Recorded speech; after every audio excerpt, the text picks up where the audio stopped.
Welcome back to ATL Day Ones. I'm Tenitra, that is Jarvis, and we appreciate you guys, as always, pulling up to ATL Day Ones. And we appreciate you guys when you pull up on your podcast platform and you download us, go ahead and give us that 5-star review, just like you've been doing since the day one of day one. So again, appreciate that. Appreciate you guys still going to YouTube as well and dropping those comments in the comment section because we read them. And definitely, if you guys make some good points, we might drop those lines into the show as well. But you know what did not drop off? Spencer Strider's performance in the Tuesday night game one of the Man, 2 game set versus the Phillies. He literally, and I know I said it in segment 1, but I'm going to say it again because it's worth mentioning again. He read the Phillies for Philly once again. mhm. This is 2 times in the last week. This time, 6 2/3, a career high 13 strikeouts, and this from the rookie of the month who only gave up that 1 run in the second inning, blew that off, and literally kept it moving. And what I liked about that, maybe arguably more than anything, is not just what it did for the Braves in game 1, but what it's going to do for them as they head into that 5-game series with the Mets in terms of not taxing their bullpen. We hope we see the same in the finale of this series, but definitely you've got to give Spencer Strider so much credit for going nearly 7 innings. No doubt about it. And Snicker has talked about pushing to that 7th inning, trying to get at least get into it, and Strider was Mhm. able to do that.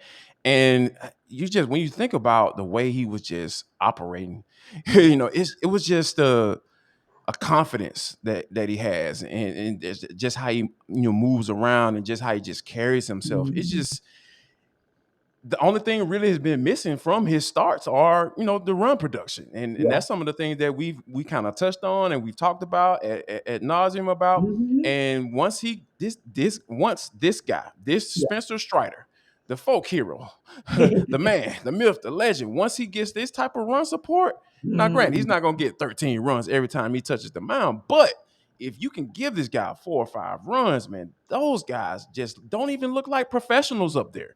He's Right. throwing these high fastballs. He got the slider working. This dude literally has only 2 pitches, T. Right. Like, Right. how he literally has, it's gonna be a fastball or it's gonna be a slider. Like, Right. they But he's working pick your on that poison. changeup. It's coming. He's working, it's coming along. It's coming along. But oh my God, he is just those out pitches, like the fastball and the slider. He's throwing those for out pitches as well. Yeah. It is the way he's been working. I'm just like, oh my God, this is the Braves. You just got to give them credit, like You do. just from a scouting standpoint. And you talk about getting Austin Riley on the contract long term. The moves that Alex Anthopoulos has made, that are coming to fruition now. We're starting to see it Mhm. along with Michael Harris, who was the rookie of the month in the month of June, by the way. Mhm. So I think that I'm just happy. Yeah. I get happy when I watch the Braves because I think Mhm. about where they are right now and potentially competing for Mhm. another World Series and in the future. It is just so great. It is. And the run support that you mentioned is critical because this is the 6th time this season that the Braves have literally had double digit runs. And that is impressive because that Yes. also is one of the top numbers, if you will, in the National League, and also, I believe, third amongst the majors overall. So when they get it going, those bats really, really get going. And we're going to talk about some guys who've gone from struggle bats to being on point. But before we talk about those guys and what they've been able to do and getting on point, especially last night, we're going to talk about how Built Bars can get you and your health on point. I've been getting my health on point this year in 2022. I started back working out in the month of January, and let me tell you, I get hungry. If you want to looking for a snack that is healthy and tasty, and it's gonna get those taste buds going right there. You probably tried the amazing coconut brownie chunk Built Bar.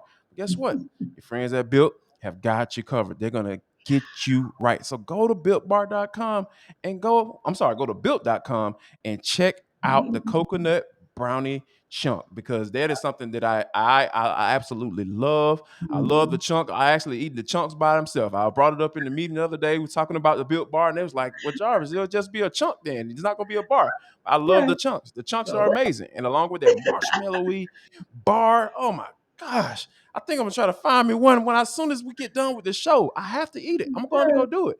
Well, right. Jarvis, tell me how you're gonna get it then. All right, here you go. I got you, man. Don't go nowhere. I got you. I got you, player. Built.com.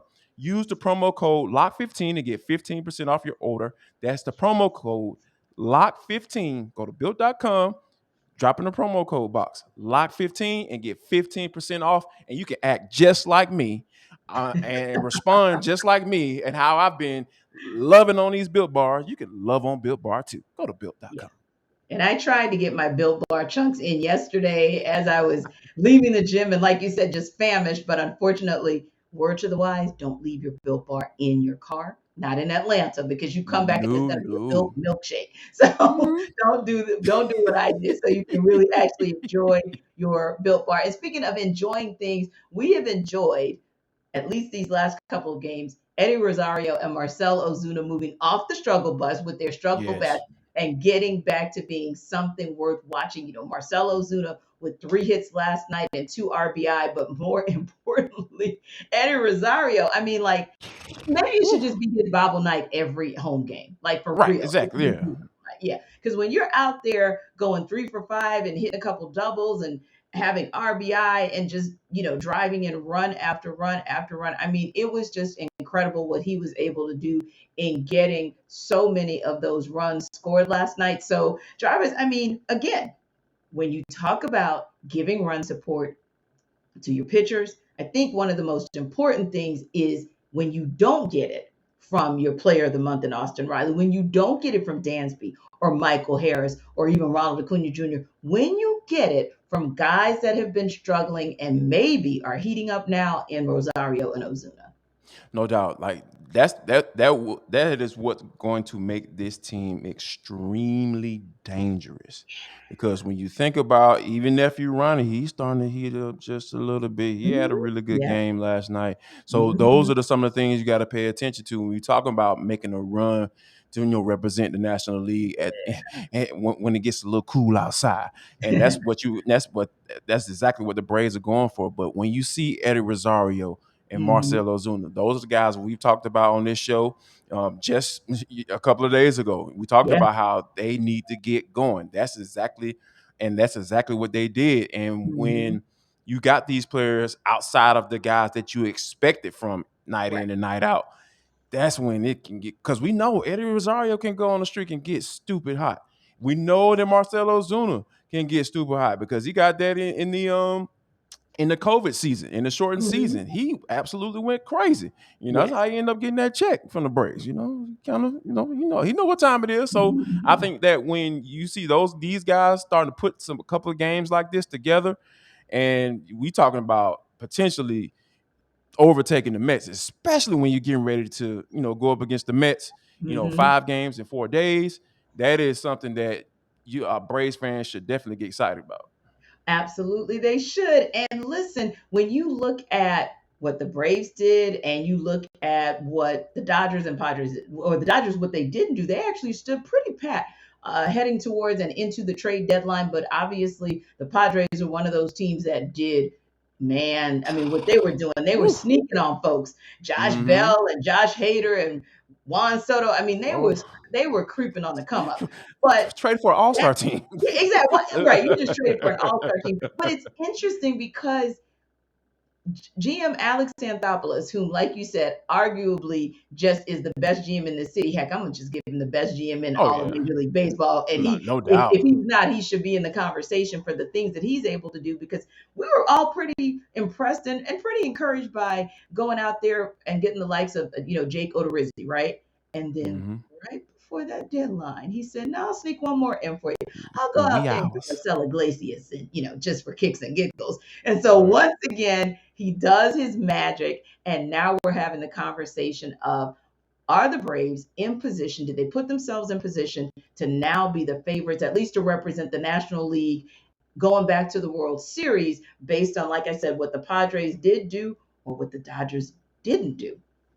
You know what? To be honest with you, when you think about it and kind of put it in perspective, like all the Mhm. teams and you just named the names, so, excuse me, the Mhm. Padres, the Dodgers, and those Mhm. guys. The You think Mets will about throw you those. in there too.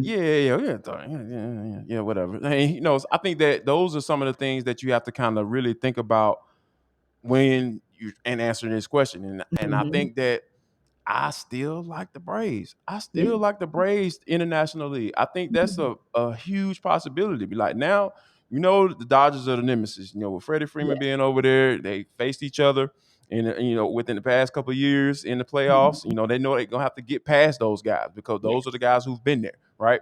And when you think about those ancillary pieces that he added because there Mhm. was a need there, and you think about some of the people that are coming back. You got ATL coming back. You have Kirby Yates, who's Mhm. been showing really well in the minor leagues, and he's getting ready to. And he was the reason why um, Will Smith was expendable. Mhm. Those Mhm. like that's what that is. And then you bring in Iglesias, who you're gonna have in the short term and in Mhm. the long And term long as term, yeah. well, because Kenley Jansen, hey, he's no spring chicken.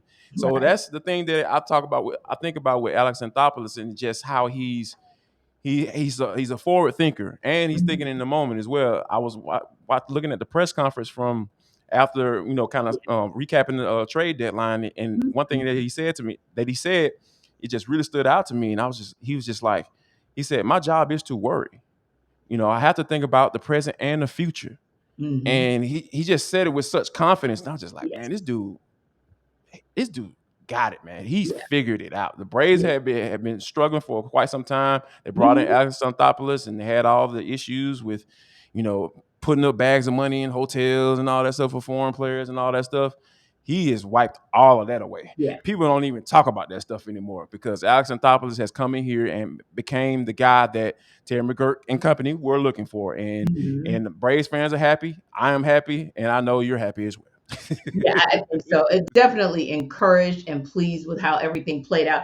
And don't get me wrong, we see what those other teams were able to do. We already talked about the Padres, the Josh, and the Juan that they picked up, and we talked about what the Mets were able to do in getting Tyler Naquin.